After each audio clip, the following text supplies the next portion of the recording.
Que la paix soit sur vous. Je vous retrouve pour le 4e chapitre de notre réflexion autour du livre Le génie de l'islam, pour essayer de s'arrêter sur, après les références fondamentales, de s'arrêter sur la voie.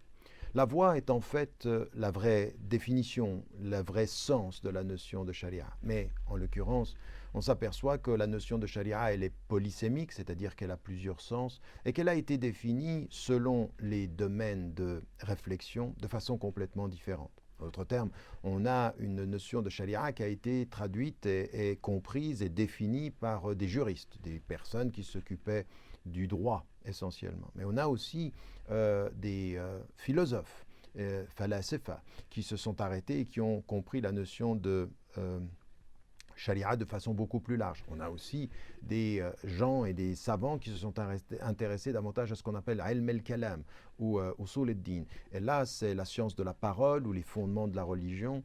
Et on les a souvent traduits, on les a souvent présentés comme des théologiens. C'est pas tout à fait juste. Ce sont des théologiens philosophes très influencés par la tradition grecque, c'est vrai, et par la rationalité, et qui déterminaient la notion de voie comme étant quelque chose de beaucoup plus large, qui était vraiment un univers de sens, voire même l'associer à la notion même d'islam, ce que feront un certain nombre de savants. Et puis, on a également des mystiques, le mutasawwifun, ceux qui, de ce point de vue-là, vont déterminer la voie de façon beaucoup plus intime, beaucoup plus intérieure et beaucoup plus large à la fois. C'est-à-dire que c'est autant profond que c'est large de la compréhension. Et donc on s'aperçoit que la notion de charia qu'on a ou politisée ou réduite au cadre légal, elle est beaucoup plus large que ça. Elle est la voie de la fidélité. Et donc dans ce chapitre-là, je prends chacun des domaines et chacune des définitions et je les aborde. Et c'est dans la lumière de cette voie de la fidélité qu'il faut comprendre ce que va être l'engagement humain pour essayer de parvenir aux objectifs de la voie, c'est-à-dire du respect de la dignité humaine, du respect de la nature, etc. Ça va demander de la résistance, ça va demander de l'effort, ça va demander de l'engagement. Comment ça s'appelle ceci? Eh bien, il n'y a pas de voie sans compréhension du djihad. Et le djihad, encore une fois, on prend le temps de le définir, plusieurs définitions, plus de 80 occurrences dans la tradition musulmane. Ça n'est pas du tout ce qu'on en dit aujourd'hui, que ce soit au Nigeria, en Syrie ou en Irak, ou les djihadistes. Et non, le djihad, c'est également un mot polysémique, mais qui est une nécessité, qui dit il n'y a pas de fidélité à la voie sans engagement concret à déjà faire un travail sur soi, mais également aussi à faire un travail parfois contre certaines choses, c'est-à-dire la pauvreté ou l'illettrisme ou la corruption, ou pour un certain nombre de choses, la dignité humaine, la justice, la liberté, etc. Et donc en l'occurrence ici, on s'aperçoit qu'il n'y a pas donc de voie sans résistance, et que la résistance, elle se fait de façon positive dans le respect de, des finalités de la voie, des objectifs de la voie.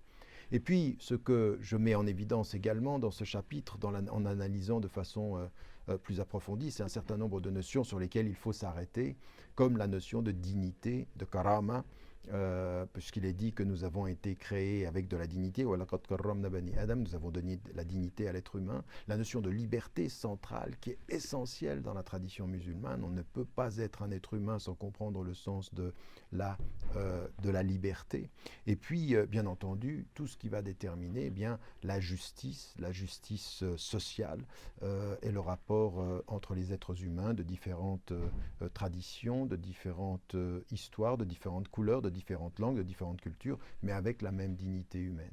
Pour en arriver également à une réflexion sur le pouvoir, puisqu'il faut s'arrêter là-dessus. Il ne faut pas penser que c'est une question qui est secondaire, la notion de pouvoir, de la représentation également. Et puis, un dernier élément qui est important dans toute cette compréhension de l'humain, c'est le pardon, parce qu'il ne faut pas aussi que l'on oublie cette notion.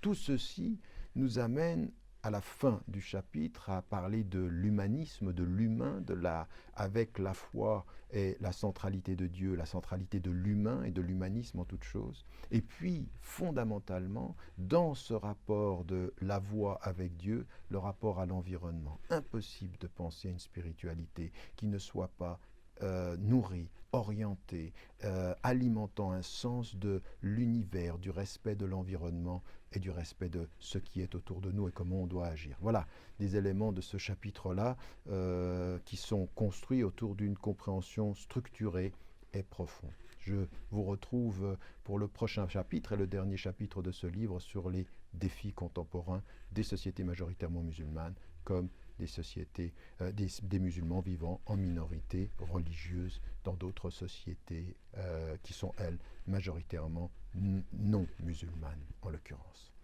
À bientôt.